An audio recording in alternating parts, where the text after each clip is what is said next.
we are live. Thank you very much. It is 10:01, and we will call the Arizona State Board of Education meeting on October 26th to order. Could we have roll call, please? Member Baker? Here. Member Broussard? Here. Member Burton? Here. Dr. Kaur? Here. Superintendent Hoffman? Here. Member Kay? Here. Dr. Mack? Here. Dr. Robbins? Member Ruiz? Present. President Narducci? Here, and thank you. You have a quorum, sir. Thank you very much, Director Williams. Appreciate everybody being in attendance this morning. And I just want to go ahead with our business report and the president's report. I'll start with that. It'll be brief. I want to welcome everybody. And also, again, I think we are mastering the Zoom conference abilities, and I thank all of staff very much. Like to inform you of you in the field of the public and members of the board that the board will hold a special meeting on November 16th by Zoom at 10 a.m. For the purposes of continuing our discussions on accountability. And then from a procedural standpoint during the meeting, please make sure your audio and video are on when we call for votes at each section. And we'll proceed from there. And I may do a reminder during the meeting in that regard as well.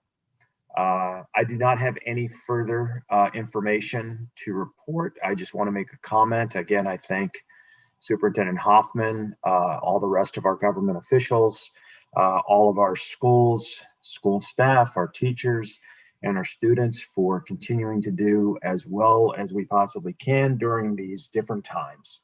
And now I'll turn it over to Superintendent Hoffman for your report. Thank you, President Narducci, and good morning, everyone. Good morning, board members. I want to first take a moment to acknowledge the different native lands that we occupy today. My own home sits on the O'odham and Hohokam lands. And let's start with some good news. I am thrilled to congratulate Sarah Weifel, the Arizona Education Foundation 2021 Teacher of the Year, making language and culture come alive. And for Chandler Unified School District students, Sarah's expertise as a Spanish teacher will make her a great leader for our education community. And I look forward to working with her over the course of the next year. As we head into the fall and winter months here in Arizona, I want to reiterate the importance of continuing with the COVID-19 mitigation strategies. I encourage all educators to take the time to disinfect frequently touched surfaces and encourage frequent hand washing. And just a very important reminder that per Executive Order 2020/51, all schools and districts shall develop and implement a policy to require face coverings, such as face masks or face shields, for all staff and students over the age of 5 until the Arizona Department of Health Services determines that face coverings are no longer necessary or recommended to contain the spread of the virus. This face covering policy will remain in place regardless of local or county decisions. For example, if a county or city decides to revoke their face covering mandate, all schools must still implement a face covering policy in accordance with this Executive Order 2020/51. Also, please remind all of your students and staff to get their flu shot. For children under the age of 9 years old, it's actually recommended that they receive 2 flu shots 1 month apart for maximum effectiveness. Schools should continue to work with their local county health officials to make appropriate and safe decisions regarding learning.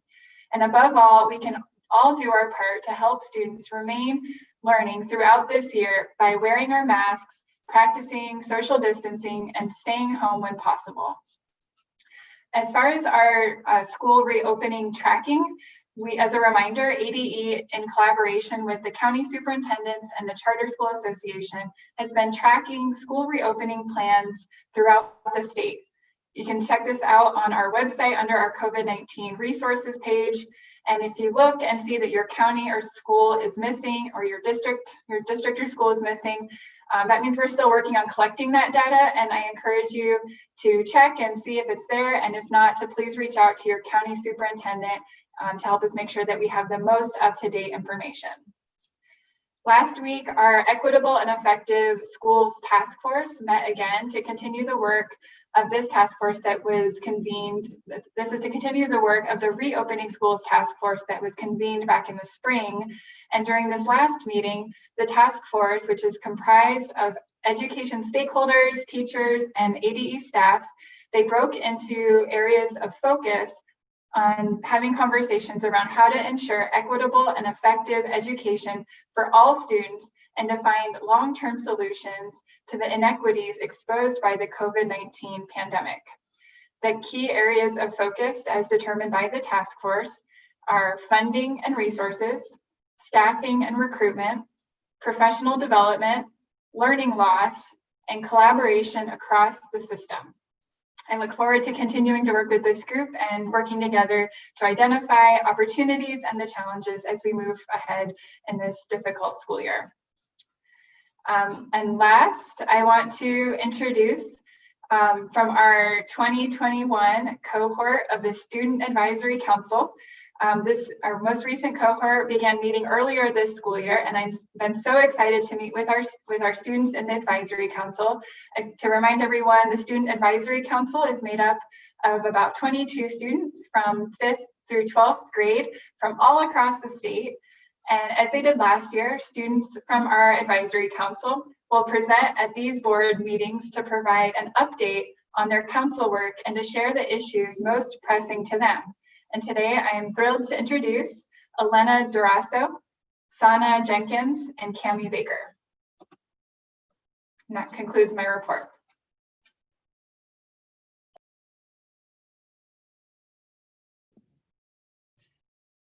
Thank you, There we Superintendent. go. Are your three students going to speak now? I believe we have them on the line. Perfect, yes, they may speak now.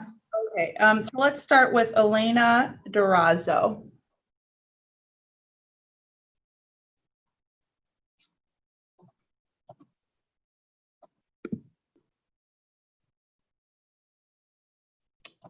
Sophia, is Elena on? Elena is the one I don't see on here. Let's start with Sanal. Okay, great. Hello. Do you want my camera on? It's up to you, Miss Jenkins. Go ahead.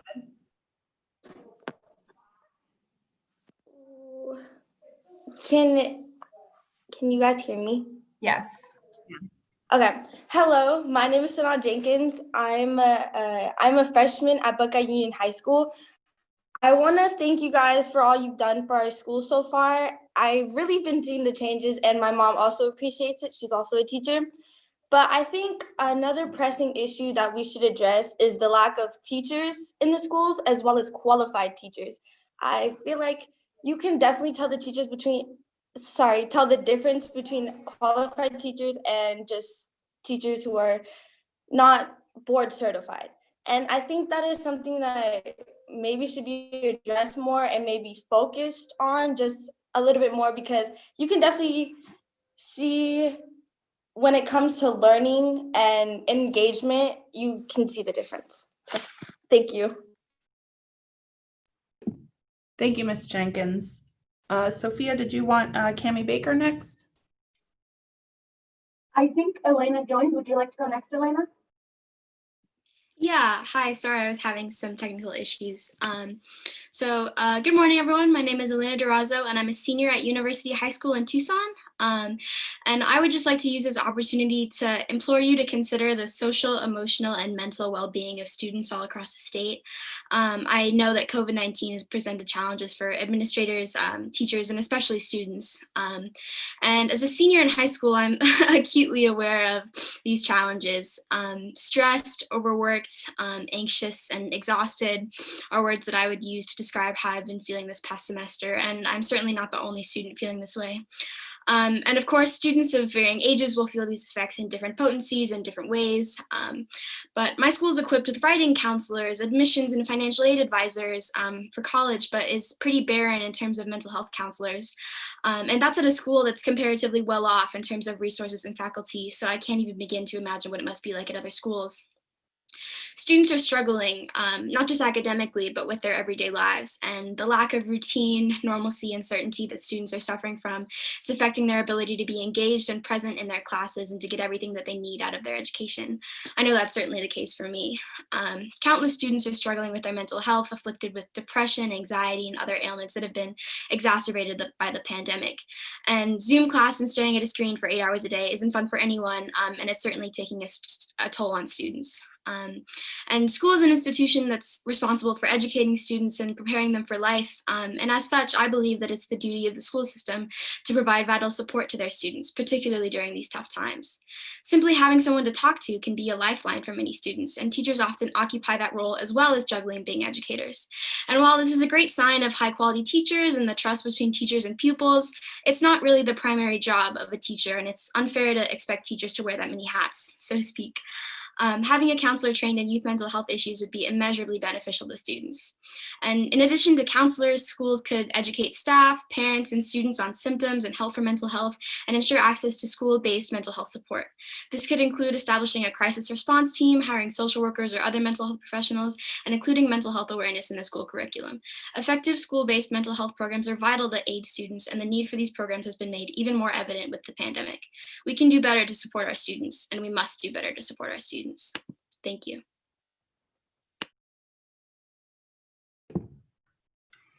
Thank you. Sophia, would you like Ms. Baker to go next? Cami Baker? Yep, go ahead and wrap us up, Cami. Okay, hi everyone. My name is Camellia Baker, and I am currently a freshman at Arizona College Preparatory in the Chandler Unified School District. And going off of what Mr. Razzo said, I think it's very important to focus on students' mental health with everything that's been going on. I know many schools have returned back to in-person learning, which means that many schools have also been getting shut down again. And so students are going back to school for a few weeks and then being told that they have to go back to online learning. And as far as online learning goes, there are many students who are still struggling to access the technology or the Wi-Fi they need to be doing school. Another big problem is that students who have poor family situations don't have school as an escape to go to get away from everything. To cope with all of that, in the Chandler School District, we've been doing a lot of social emotional learning to learn to manage emotions and maintain relationships and set goals. And we also have school counselors and social workers that we can go to if we need support.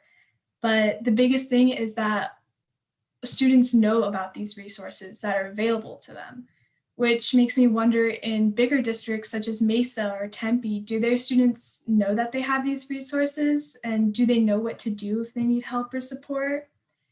And the districts that are up north or on the border who don't have any of these resources, what do they do if they need help?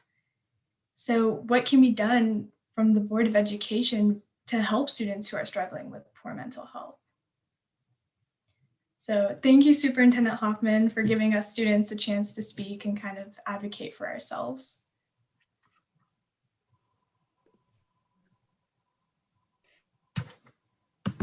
Hoffman, does that conclude the reports from students? It does. Thank you again to our students for your very eloquent and articulate presentations today. Thank you. I appreciate that. Thank you, Superintendent Hoffman. Thank you, students. Appreciate the information and the well-done presentation. We'll move on to the Executive Director's Report. Alicia? Thank you, President Narducci, Superintendent Hoffman, members of the board. I'm happy to report today that we have hired Catherine Ruiz as our new project director of ESAs. Ms. Ruiz comes from the Department of Health Services and has had many years of experience with rule writing and internal administrative procedure development. Furthermore, prior to working in state government, Ms. Ruiz was a math teacher in the Tucson Unified School District, as well as with the Leona Group Charter School. Ms. Leona's Miss Leona. Miss Ruiz's first day will be next Monday, and she'll be formally introduced to all of you at the December board meeting. Myself, as well as the other staff members, are very excited for her to join our small but mighty State Board of Education staff. That concludes my report, President Narducci. Thank you, Director Williams, and emphasis on mighty, and thank you. We look forward to the meeting and working with. We'll move on to item number 2, which is a call to the public. This is the time for the public to comment on items not on today's agenda or on the consent portion of the agenda. Speakers are limited to 3 minutes. Director Williams, have we received any public comment? President Narducci, for this agenda item, we have not received any requests to speak. Okay, thank you. Then we will move on to item number 3, which is the general session consent agenda. Do I have a motion to approve the consent agenda items 3A through 3G? So moved. I have a motion from Member Burton. Do I have a second? I'll second. It's Broussard. I have a second from Member Broussard. All in favor, please unmute and make sure your first off, make sure you're unmuted and your cameras are on. All in favor, say aye. Aye. Aye. Any opposed? The ayes have it. And we'll move on to item number 4. Thank you. This again is a call to the public. This is the time for the public to comment on items on today's general session. Speakers will be limited to 3 minutes. Do we have any comments in this regard? President Narducci, members of the board, we do have 3 individuals who wish to speak to the board today. Jessica, if you could please put up the timer on the screen so that speakers know the amount of time they have for their comments.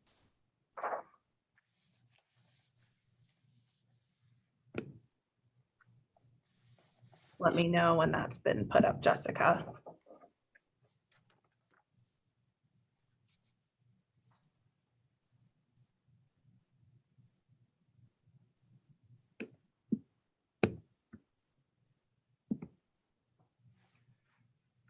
Great. First up, we have Christine Emanuel, followed by Rebecca Cross. Christine? Hi, can you hear me? Yes, we can, Christine. Go right ahead. Good morning. I'm Christine, and I am an ESA parent. I have 2 students on ESA. One I have on the Bank of America platform and one on the Class Wallet platform. I want to thank all of you for having an open mind and open dialogue with ESA parents.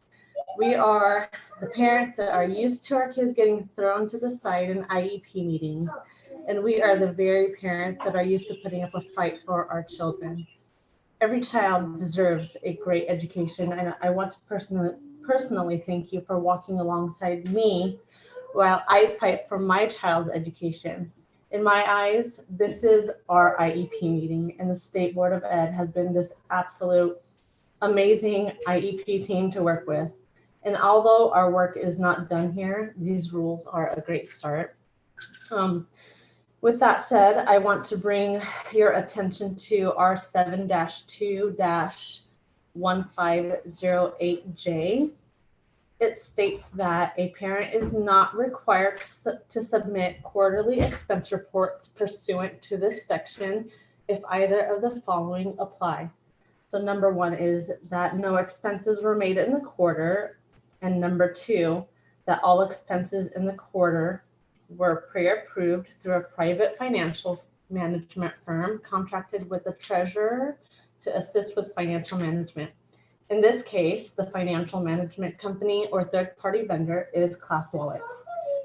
I would like the record to reflect that in regards to expense reports on the Class Wallet platform, in the recent weeks, accounts that have not yet been funded have been suspended for not submitting a 0 expense. On the Class Wallet platform, parents are still asked to send in expense reports. The issue with this is that parents are not informed that they need to send in a 0 expense report, and in turn they end up with a suspended account. When the parent contact ADE's ESA department, they are told to submit their zero expense. The problem is, once the class wallet account is suspended, parents are locked out of their class wallet account and therefore don't have a way to submit the zero expense any longer. This is one issue that has not been addressed yet, and I'm hoping to see it resolved. That is all I have for today. But again, thank you from the bottom of my heart to all of you that walk alongside ESA parents in order to allow them the tools they need for their children to be successful. Thank you for being amazing and for hearing ESA parents. Thank you, Christine. Next up, we have Rebecca Cross, followed by Patricia Stevens. Rebecca Cross, are you on the line?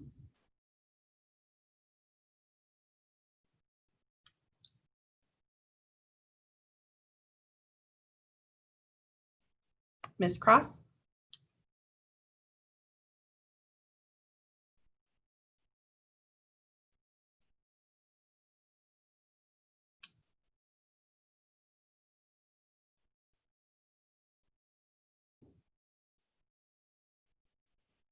It seems we can't hear you, Ms. Cross. I can see your video.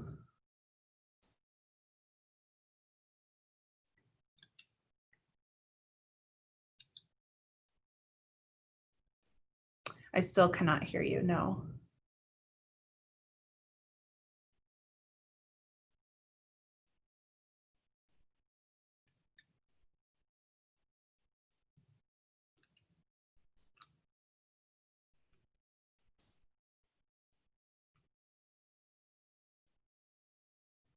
Rebecca, that's great. We'll move to Patricia, and then President Narducci, Rebecca will restart her Zoom and join us in a second. So we'll go with Patricia Stevens.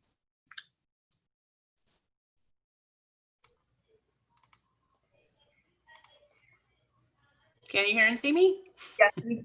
Thank you. Go right ahead, Patricia. Thank you. I am also an ESA parent, and I wanted to thank the SBE and ADE for creating the set of rules for accountability for ESA. One of the things that I should stay out of the gate is that my daughter is very medically complex. We have been in Arizona education system from the very beginning. She has attended A-rated public schools, charter schools, and even participated in the homebound education due to her medical condition. It was actually suggested to us at one point by her SPED coordinator that the ESA program would probably be best for her. One of the things that this pandemic has taught us all across the board is that we can set benchmarks. We can have ideas for when things can happen, how they should happen. And that doesn't always work, especially given the medical complexity of what's going on right now. Many of the children who participate in the ESA education program and the scholarship, that's their lives. We live this every day. My daughter is 9 years old, and for 9 years, we have lived with a constant, always medical situation in her life. One day she might be fine, and the next day she may not. With the rules being put in place with SBE's coordination, ESA parents now have a better roadmap on what we can and cannot do. ESA staff now have a better roadmap on what to tell us what to do. And I hope that as we move forward, that gets more streamlined. When I was in the public education system, my daughter had nothing but amazing teachers. The administrative staff were dedicated and engaged. Everyone worked as a group and as a team to make sure she got the best education she could. I would really like to see ESA and the Department of Education come together that way. Ultimately, our goal is the same. We all want to educate our children to the best of our ability so they can thrive and become productive members of Arizona. There is a narrative out here, and I don't believe it's created by ADE. I believe there's outside sources that have kind of created an us versus them situation. I'm hoping with the rules in place, with everything being streamlined, we can eradicate that as a narrative. I did not know about the ESA program until an SPED teacher who has worked in public education for 25 years mentioned it to me. We were going to homeschool our daughter regardless because the burden of her medical condition made trying to coordinate a homebound teacher who came 2 days a week. If she had a seizure that morning, she wasn't going to learn anything. That is maybe not done as much as it could be. Every child learns differently, and to expect the public education system to be able to mold to every child's needs is unrealistic, in my opinion. I cannot expect an entire school to make accommodations for what she needs because she's so complex. That's not realistic.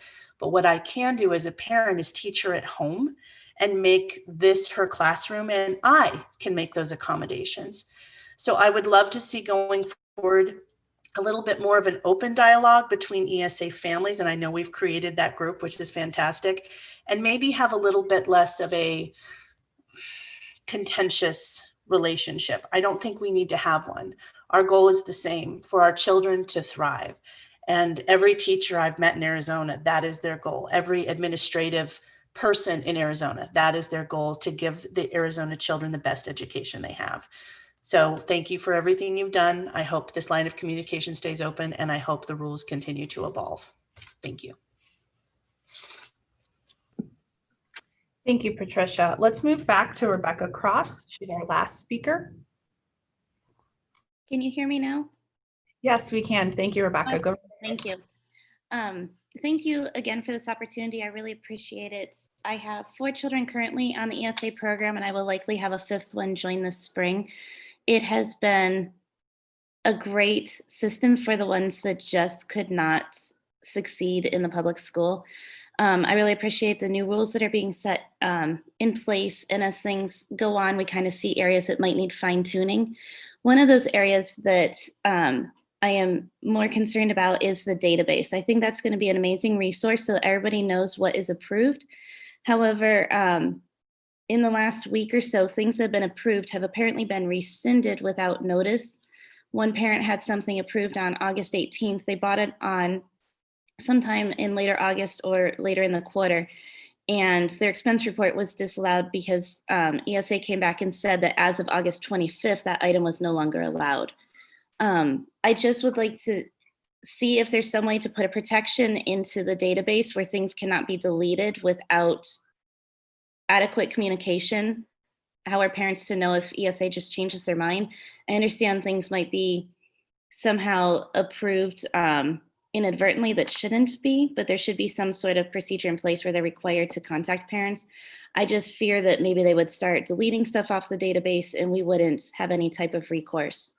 The other area that I think needs to be addressed is the timeliness of communication. I submitted my expense reports last month, and I actually just started hearing back about them 25 minutes ago, right before the meeting started. I got one disallowed, and one of them, I'm not sure why it's disallowed, and I have another one that's approved. I'm still waiting on the others. I know some people get answers from the help desk the day that they submit it or within 24 hours, which is amazing.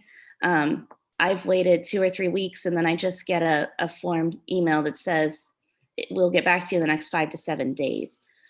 Those types of things, you know, they delay our purchases to help our students if they need something curriculum-wise that we have a question about, or with the expense reports, if it's delaying our funding. I currently can't pay some of our tutors, and I have things that are going to start going into late accounts because of it. So those are just the 2 areas, the timeliness of the communication, and then also rescinding approvals, especially if it impacts the database. Thank you, Ms. Cross. President Narducci, that concludes the call to the public. Thank you, Director Williams, and thank you, public, for all the comments. We very much appreciate them, and we'll consider them as we move forward. On the agenda, we now move forward to item 5A, and during this item, we'll watch 3 videos from Holocaust survivors, and then allow for Representative Lieberman to provide comment on the rule. After that, we will ask members to have questions, if they wish, of staff, and then move for the motion. Director Williams. Thank you, President Narducci. Jessica, if you could please start with the first video.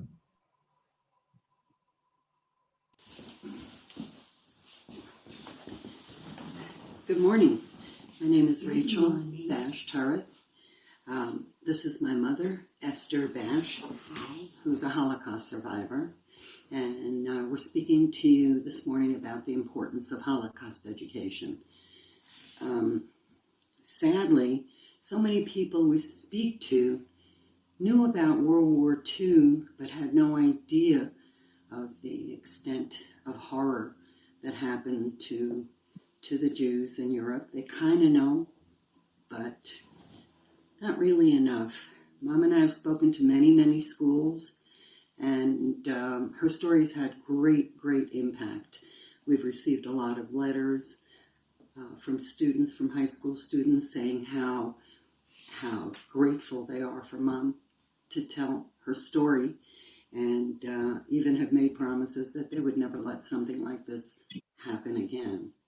But in order to have that mindset that they're not going to let it happen again, first they have to know what it is they're not going to let happen again. And that's where Holocaust education comes in. It has to be meaningful, it has to be impactful. It teaches empathy for other people, and students absolutely need to be told about it. We've spoken, as I said, at many schools, and it's always had a powerful impact. So please consider making Holocaust studies part of the educational. Go ahead, Mama. Well, in 1944, May 28, I got off the train to Auschwitz, and I lost my parents right then, and I never saw them again. And this was on her 16th birthday, which is actually the group of kids that we want to understand this importance. Mom was 16. She was experiencing it, and she didn't know what was going on. She had no idea that when her parents were taken to the right, that she would never see them again. And her story is pretty horrific, but there are still some survivors left, and honor them by teaching this important study. Thank you. Thank you.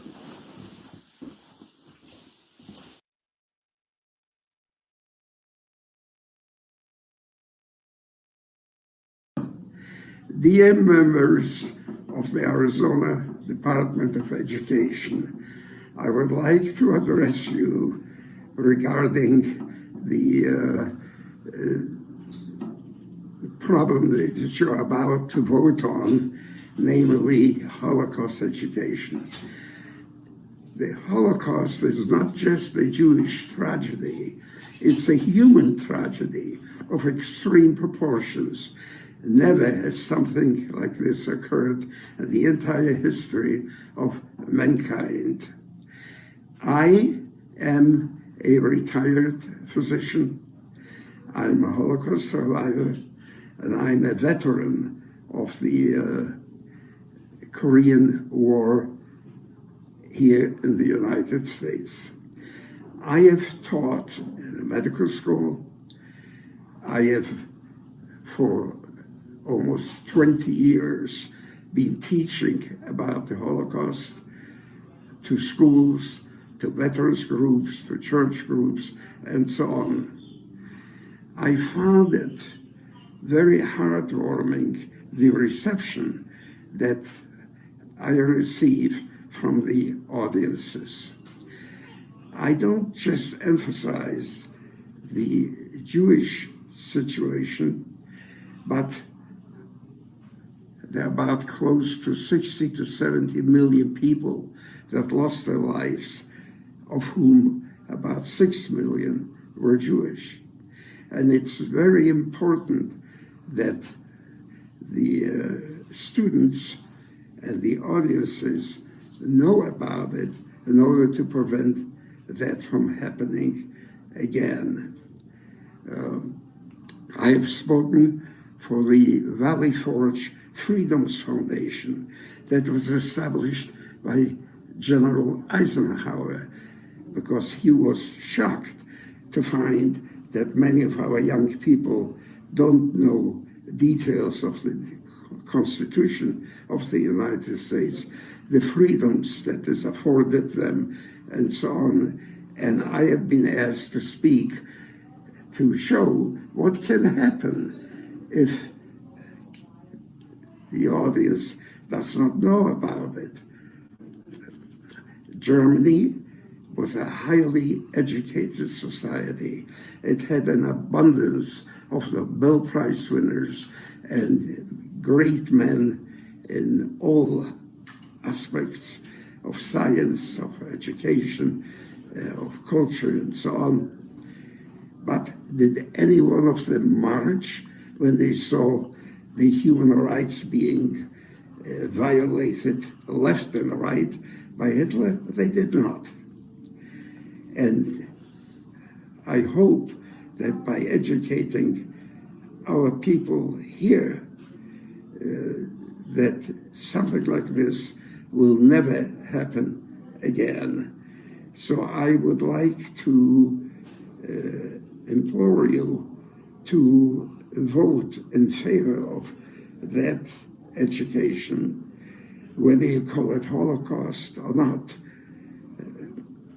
It is an education that is very important, and I have seen it in the response of the audiences that I speak to, how they absorb it.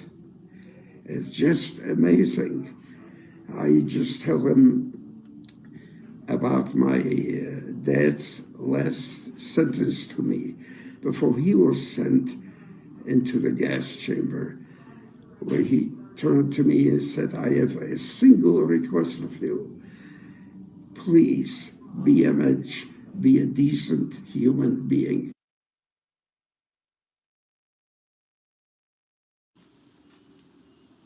Hello, my name is Oskar Knoblauch. I'm a Holocaust survivor. I was born in Leipzig, Germany in 1925. My family and I witnessed the onset of Nazism in 1933 and had a taste of the harsh treatment inflicted upon Jewish people in Germany. My father, mother, sister, brother, and I were able to leave Germany in mid-1936 and settle in Krakow, Poland. We were eventually caught in the web of World War II and the Holocaust. After being separated from our mother for almost 3 years and after the murder of our dad by the Nazis, the war and the Holocaust came to an end. We 3 siblings were finally reunited with our mom in June 1945. Almost 14 years ago, I started speaking in Arizona about my Holocaust experiences to students of all ages. As I went from school to school, I discovered how very little students knew about the Holocaust. Teaching and information about the Holocaust have become my passion. Besides visiting schools, I have also been invited by city libraries and corporations such as Intel, UPS, and many others. In addition, I have presented to the Lawyers Association of Arizona, the FBI, and the Border Patrol of the human sector. They all wanted their employees to learn more about the devastation of the Holocaust. We cannot expect a better informed generation if we do not educate our youth. After all, teaching about the Holocaust and other genocides is extremely important if we do not want these horrific atrocities to happen again. Thank you.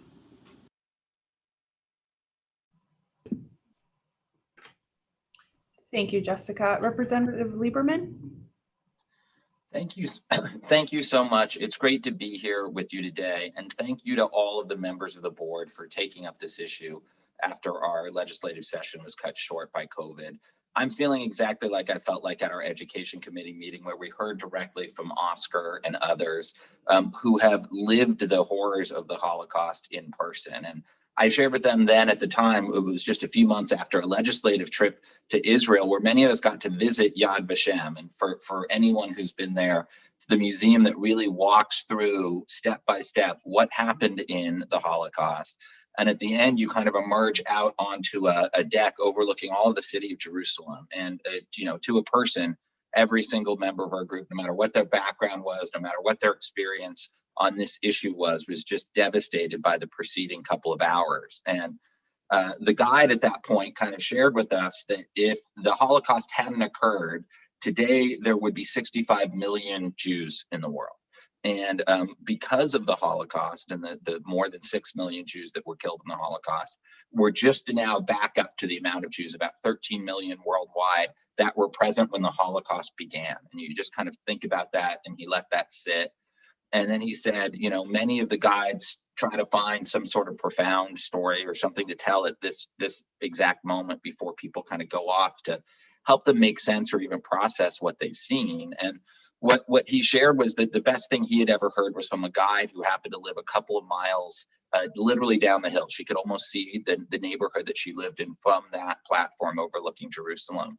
And she talked about how every Friday night she makes Shabbat dinner and can just imagine cooking Shabbat dinner for her family and the smell of her food wafting up all the way to this museum of these horrors and this atrocity, and thinking that in the end, her ability to do that, to celebrate Shabbat with her family as a free person, is the best answer that anyone could ever give to the Holocaust. And I have just continued to find that story so moving. I'm so grateful to Representative Alma Hernandez, who couldn't be with us today, but I know would love to be. So many other advocates who helped push this. It's been a passion of theirs for years, for many, many people fighting on this exact issue.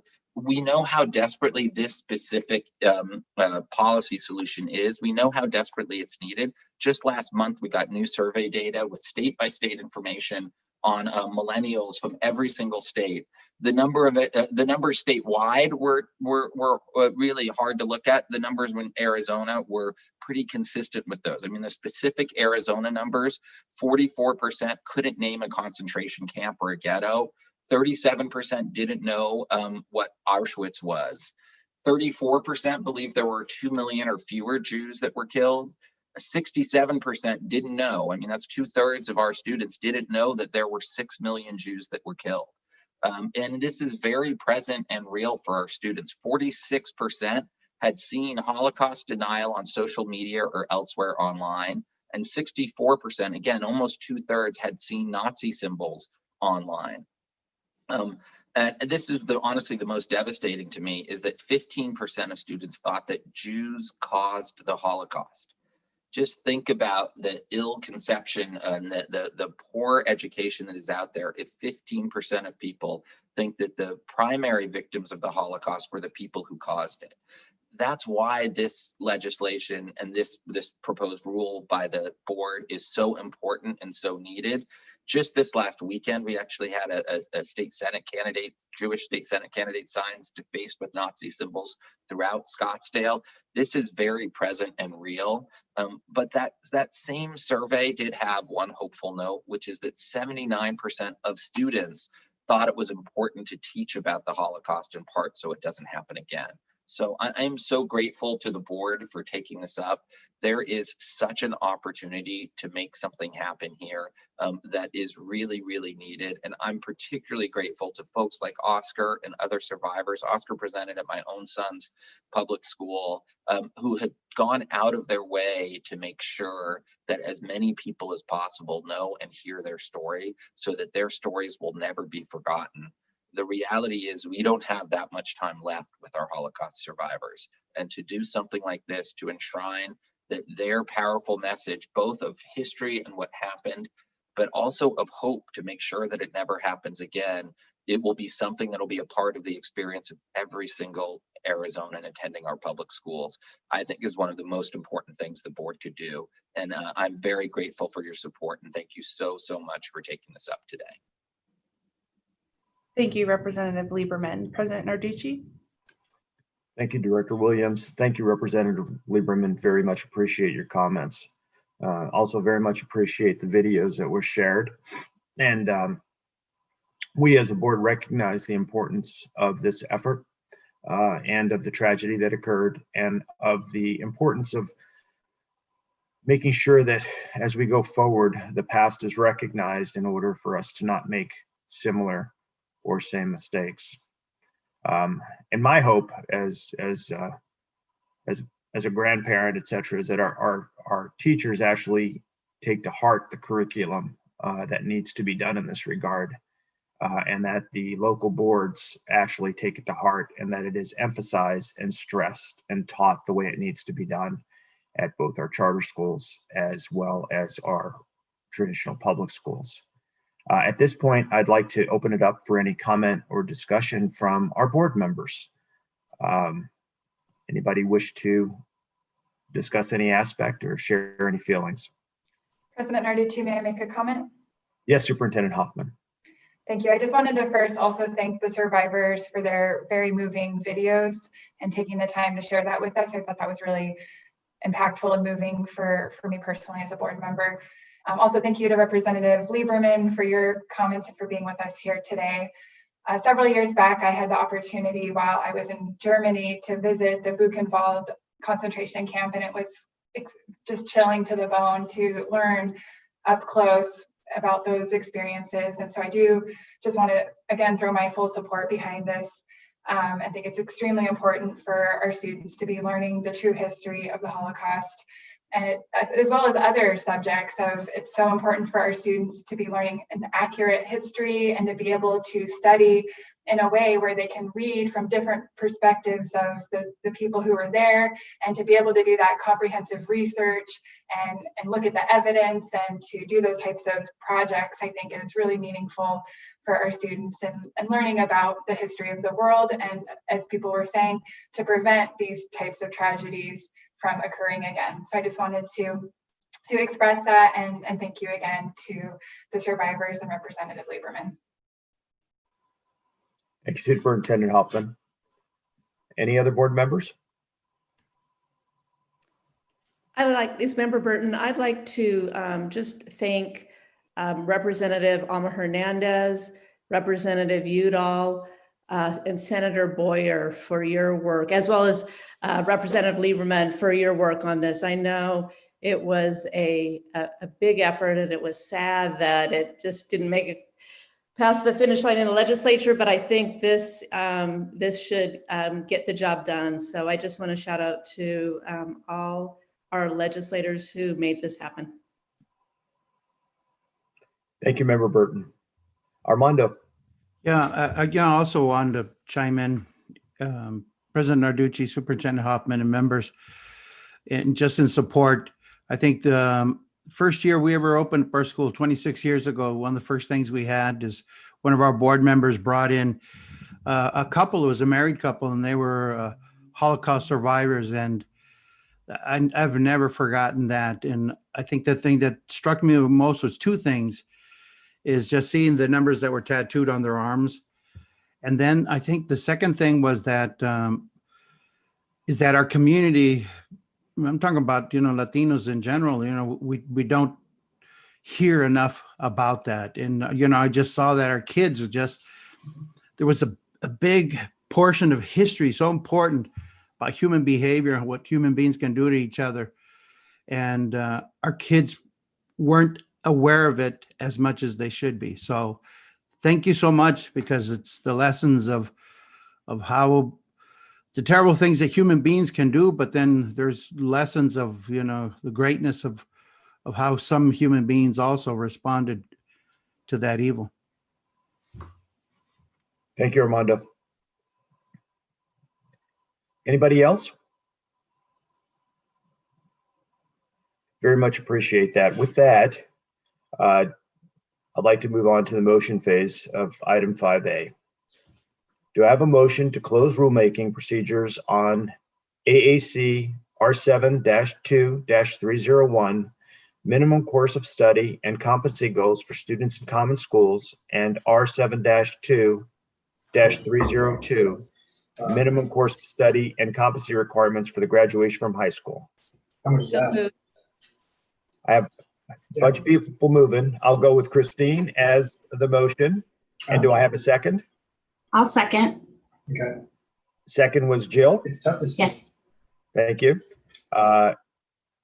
Make sure we're all unmuted and our videos are on. All in favor, say aye. Aye. Any Tough to opposed? see that. Thank you. The motion passes. I'm very glad we are where we are, and this will move forward in the way it should. Thank you. Thank you all so much. Really appreciate it. Thank you for your time, Representative Lieberman. We'll now move on to item 5B, Deputy Director Baden. Hello, President Narducci, Superintendent Hoffman, and members. We do have a PowerPoint here for you, and I know you might have PowerPoint fatigue on the ESA rules, but this will be the last one for a while, hopefully. So we'll run through it. So Jessica, if you don't mind pulling up the PowerPoint with that agenda item, and we can get rolling through it.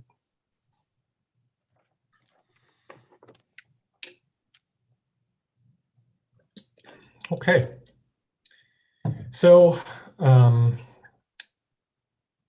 I see Jessica's trying to pull it up here. There we go.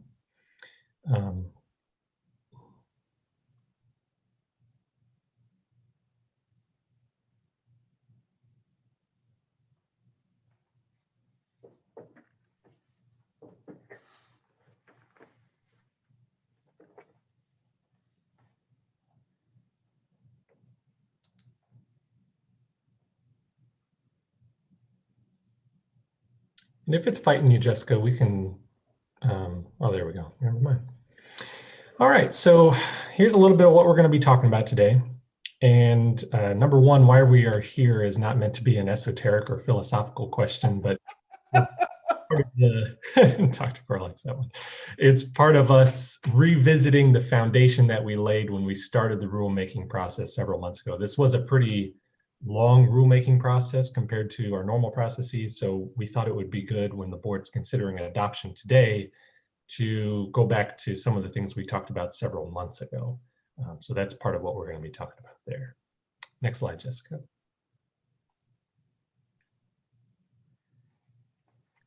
And the big reason why we are here today is Senate Bill 1224, which we talked a bit about before.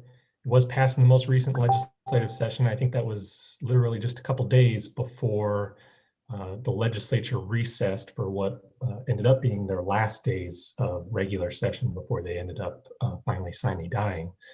And that bill made a lot of changes, but the three big changes for the board's consideration was those three sub-bullet points, which was transferring 3 items from the department to the board: the adoption of rules, the referring of cases of misuse of funds and fraud to the AG, and also considering appeals.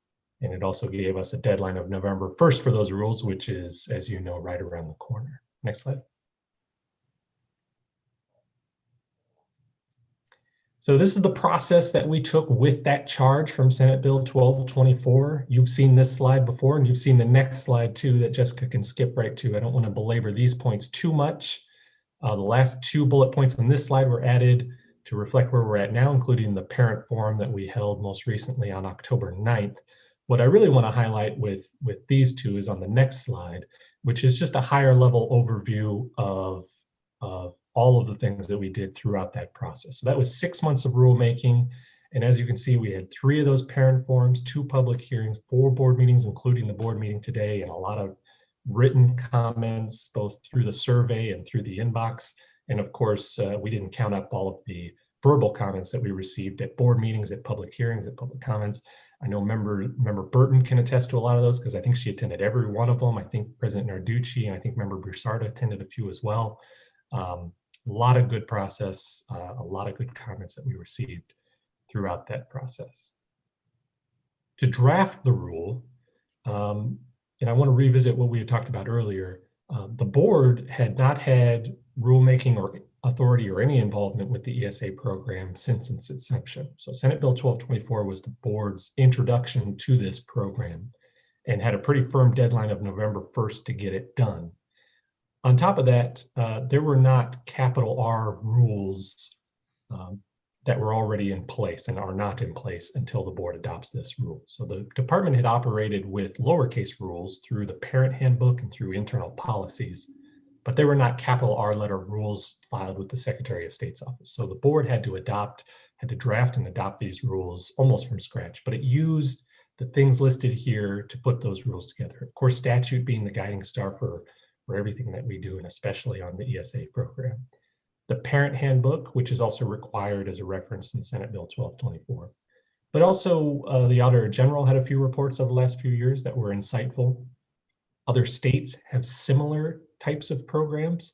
Some of those other states' programs were more helpful than others, and not because they do anything wrong, but simply because those other programs are often structured differently than our program. So it was maybe more interesting than helpful, but we did learn things from other states.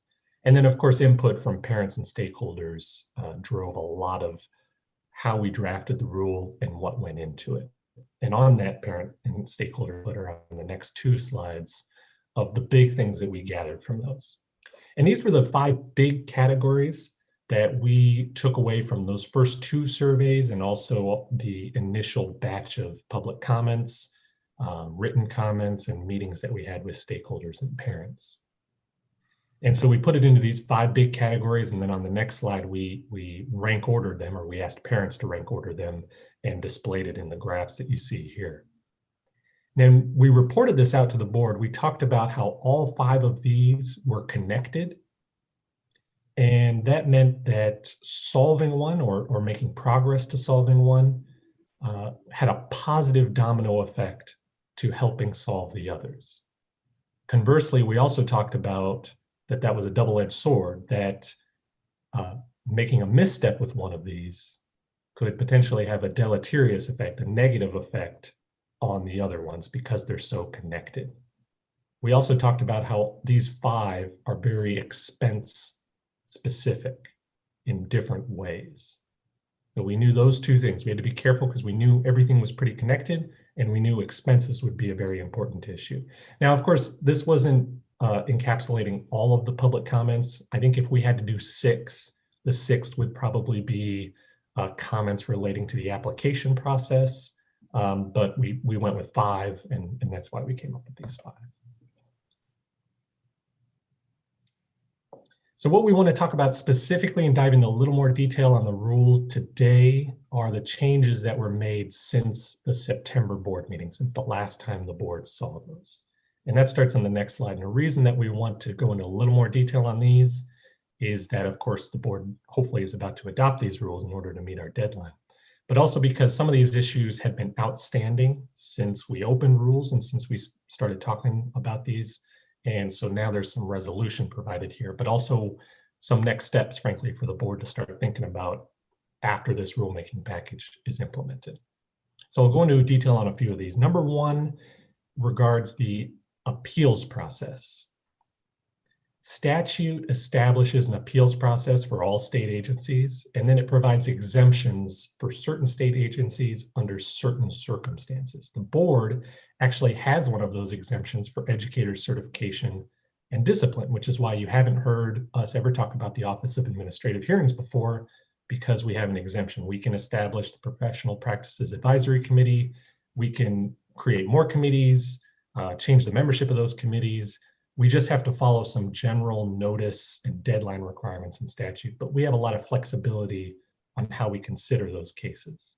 When Senate Bill 1224 was adopted, when it was passed out of the legislature and signed by the governor, it did not include an exemption to that general appeals process through the Office of Administrative Hearings. We did, for the record, we did note that to the legislature that we weren't exempted, but they didn't make that change. So what that means is that the rules now reflect that statutory process, which very briefly means that the department will make an administrative decision, whether that's denying an expense, an application, or removing a parent from the program.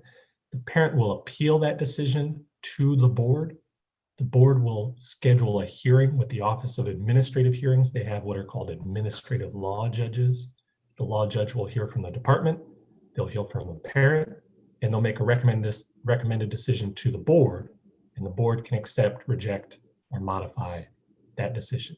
That process is basically what happens now with the department, but of course the board's involved, and we had to kind of mash it together to make it work because that's a little bit unusual. Number 2 also relates to appeals. This is essentially a due process mechanism, one that we've called kind of the break the glass option. We don't envision this being used very often.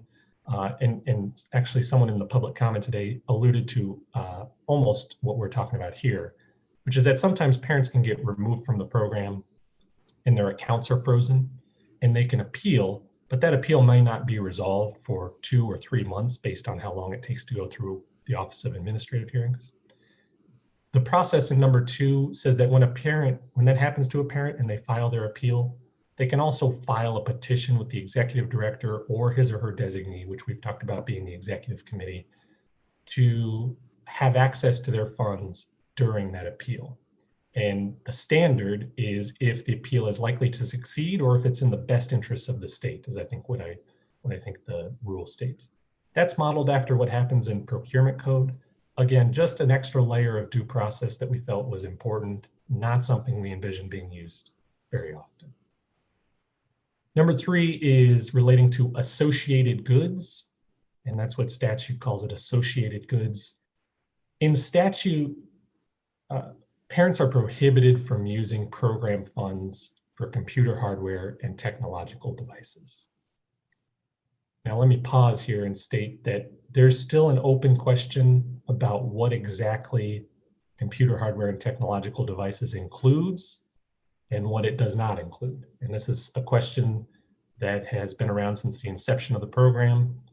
Is it items with batteries? Is it items that plug into the wall? There's a lot of ways to think about it. There's a lot of ways that we can think about it moving forward.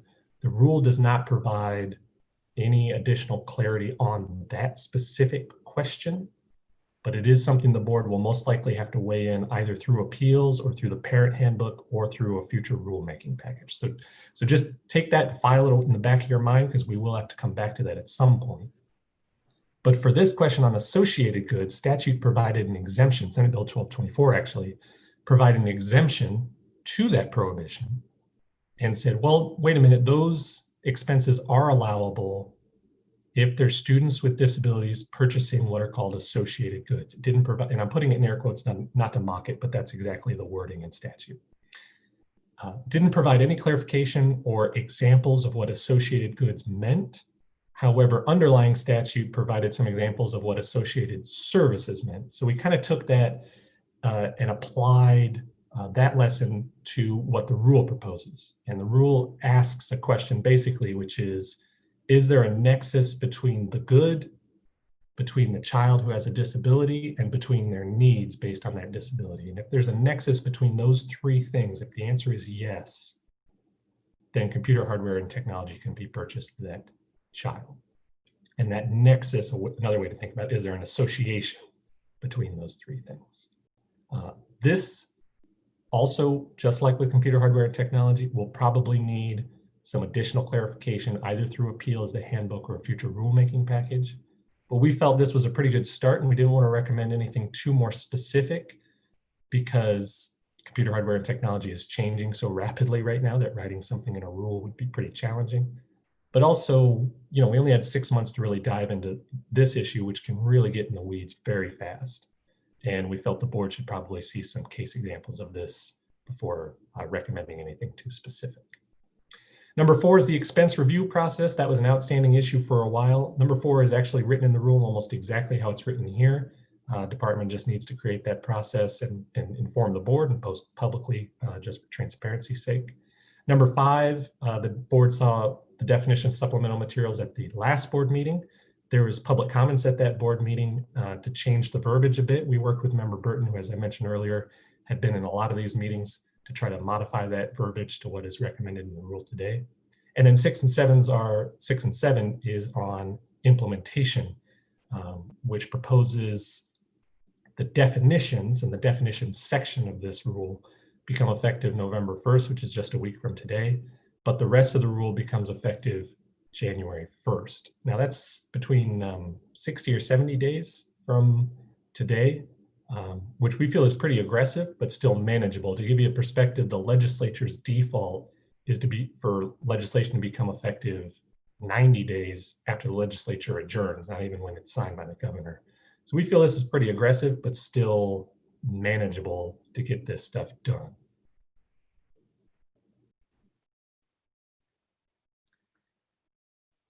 So what's in the rule? The reason we put this slide up is really to highlight one takeaway, which is that with the exception of numbers 1 and 6, the remainder of those items were added as the result of parent and stakeholder input.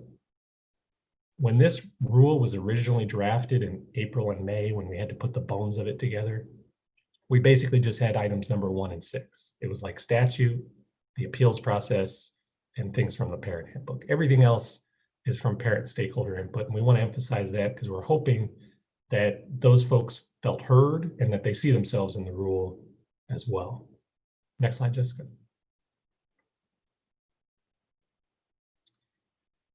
Now, what's not in the rule is sometimes an odd question. Well, it is an odd question for us to ask. Usually we don't do that. And technically there's an infinite number of things that aren't in the rule, but specifically we wanted to highlight this to state that administrative functions are not in the rule. And this is something we talked about from the very beginning and something this board has always had to navigate in terms of its relationship with the department. Day-to-day internal operating administrative functions are not really appropriate to be in the rule, and they're not in any rule, not just this rule, in any rule, and they're not here.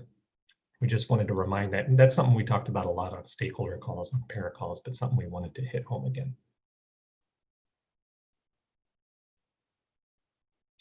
So next steps, if the board adopts at this meeting, and we do recommend that, if only because, well, not if only, but because the deadline is November 1st. So if the board doesn't want to adopt here, we'd have to throw together a special meeting in the next few days. But we'll file that rule with the Secretary of State's office by the end of this week. We talked about the implementation dates. Just to note, those are not all encompassing. Those are more like examples in those sub-bullet points. The effective dates are broken out by the sections, not by individual subjects necessarily. And then next year, we have targeted for spring as something that Member Wellborn recommended way back when we started this process, which is to revisit and survey parents again after the rule's been implemented for a few months at least, to see how well it's doing. If it's doing what we wanted it to do, if we're missing things. We put spring as the target date, but we also want to caveat that that might be later, if only because we just want to be cognizant of the timing of when we ask parents to respond to surveys. We don't know what the environment will look like in the spring. So we want to make sure we find a time that parents have enough time to provide meaningful responses. So it could be later, but spring's the goal right now. So that is all I had for you today. I know some of it was recapping, but we felt it was important to revisit some of that foundation. And I'm, of course, happy to answer any questions. And I know Executive Director Williams is as well, who we've been in all of those meetings together. And I'm sure Member Burton would be happy to help answer questions too, as she's been in all those as well. Thank you, Deputy Director Baden. Thank you, Director Williams. Also thank all the staff as well as all the stakeholders that have been involved through this process to come up with what I think is a very decent rulemaking package. Catcher, is it okay if we go ahead and open this up to questions at this point in time? Yes, sir. Okay, thank you. Any questions or comments by board members? President Narducci. Member Broussard. Thank you. I just wanted to reiterate, and I know I've said this in the past, I mean, looking through this, I can tell, and I know that this was a lot of work, a lot of meetings, and I can tell from the community in the field.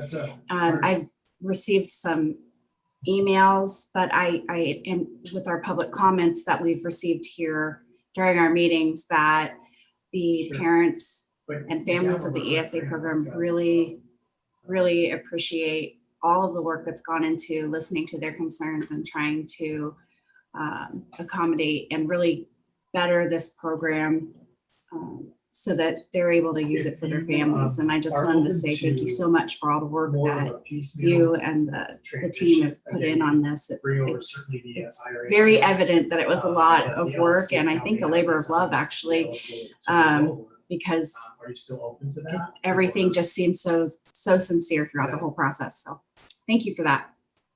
Thank you. Appreciate that, Member Broussard. Anybody else? Member Baker. Yes, President Narducci and members of the board, Superintendent Hoffman. I just want to compliment staff and parents for the way that this issue has been addressed and worked on. It appears that it's been very productive and very respectful, and I'm just appreciative of the manner that it was handled. Thank you. Thank you, Member Baker. President Narducci, this is Daniel. Just very similar sentiments. Appreciate the thoroughness and the transparency. I think allowing all the inputs, allowing all the voices to be heard has allowed us to arrive at a place that we all want to be. I think we're at a better place because of that. And that takes time and effort and commitment and transparency, all of which was delivered by, by staff and Catcher, great job. And Member Burton, I know you've been involved from the very beginning. So I just really proud to be part of this. It got us to where we need to be, I think. Thank you, Dr. Kaur. Agree with all the sentiments. Anybody else? With that said, do I have a motion to close rulemaking procedures on AAC Article 15 Empowerment Scholarship Accounts? Please unmute and show your face. I have a motion by Member Baker. Second. I have a second by Member Burton. Member Burton. Thank you. All in favor, say aye. Aye. Aye. Any opposed? The ayes have it. Thank you so much. Absolutely awesome. Move on to item 5C regarding the honorary high school diploma discussion. Catcher. President Narducci, Superintendent Hoffman, and members, no PowerPoint on 5C. This is the honorary high school diploma. This is a diploma under statute, which allows veterans of the World Wars, Korea, and Vietnam to obtain an honorary high school diploma.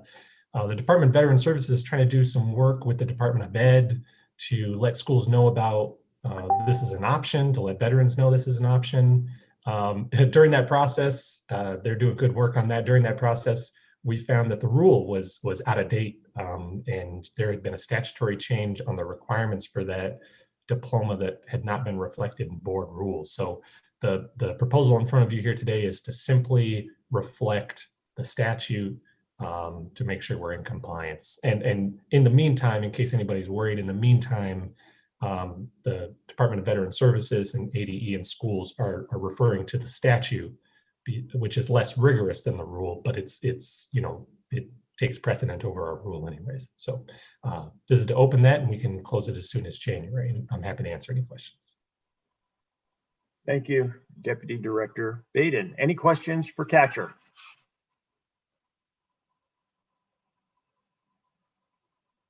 Thank you. So we will, do I have a motion to open rulemaking procedures on AAC R7 -2-312 honorary high school diploma? So moved. I have a motion by, who was that? Dr. Mack. Thank you, Dr. Mack. And do I have a second? Second. I have a second by Member Baker. Please unmute and show your faces. All in favor, say aye. Aye. Aye. Any opposed? Thank you. The ayes have it. We will move on to item 5D, which pertains to special education endorsements. This item is for information only and is an update on the rulemaking process. Deputy Baden, I noticed on the agenda item that there was some concern for this rule. Can board staff please work with those individuals and schedule a meeting in the near future to discuss the concerns prior to the board closing the rule. President Narducci, absolutely. Thank you, Catcher. Any other members have questions on the rule for Deputy Baden?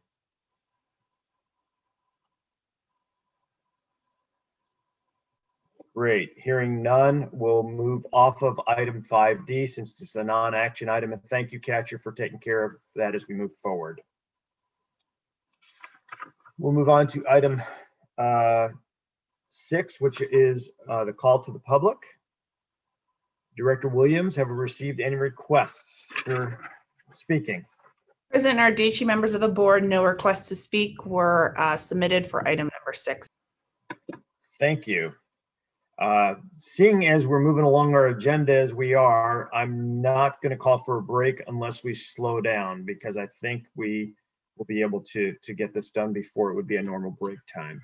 So we'll move on to item number 7, which is our consent agenda on certification enforcement actions. This item had 3 actions regarding 3 individuals. I want to take this as a whole. Do I have a motion to approve items 7A1 through 7A3? So moved. I have a motion by member Burton. Do I have a second? Second. I have a second by member Baker. Please unmute and show your faces. I just want to correct, the motion was actually member Broussard. Oh, sorry, you guys are sounding alike. I don't have my full gallery up, okay? I just see you there. Okay, so I have a motion by member Broussard. I have a second by member Baker. Is that correct? Correct. Thank you. Show your faces and unmute. All in favor, say aye. Aye. Aye. Any opposed? Thank you. The ayes have it. I'm gonna see if I can go to gallery and see everybody now. I can't. All right. I don't know why I'm stuck. Okay, now we'll go to number 8, call to the public. This is the time for general session, public comment on enforcement actions. Do we have anybody who has asked to speak? Director Williams. President Narducci, members of the board, no members of the public have requested to speak for this agenda item. Thank you. So then we'll move on to item number 9, which is certification enforcement actions. We have 4 negotiated settlements on item 9A. I'm going to assume that we have all read those. I would like to take these in a single motion. Do I have a motion to approve items 9A1 through 9A4? So moved. I have a motion by Daniel. Thank you. And I have a second. Second. By member K. Member K. Thank you. So I have a Yes. motion by Dr. Kaur and a second by member K. Please unmute and show faces. All in favor, say aye. Aye. Any opposed? The ayes have it. We'll move on to item 9B pertaining to Michael Del Cavo. Again, assumption is that you've read the information. Absent any discussion, do I have a motion to adopt the findings of fact, conclusions of law, and the recommendation of the PPAC and revoke any and all certificates held by Michael Del Cavo for a period of 5 years, and that all states and territories be so notified?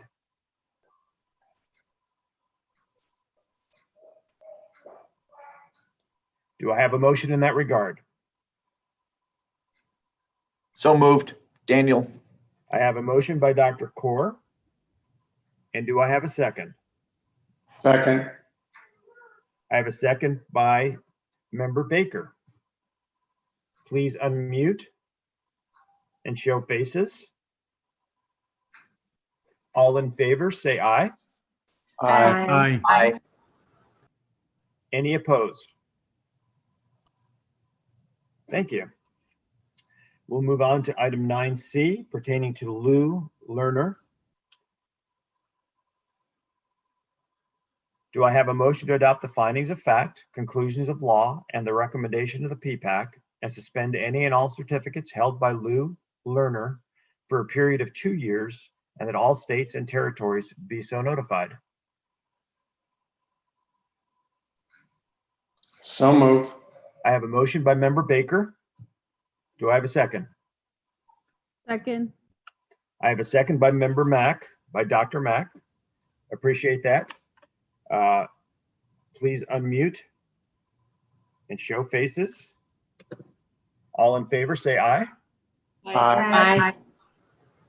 Any opposed? Thank you. Move on to item 9D. This pertains to Robin Lee Marquez. Do I have a motion to adopt the findings of fact, conclusions of law, and the recommendations of the PPAC and revoke any and all certificates held by Robin Lee Marquez for a period of 5 years, and that all states and territories be so notified? Do I have a motion?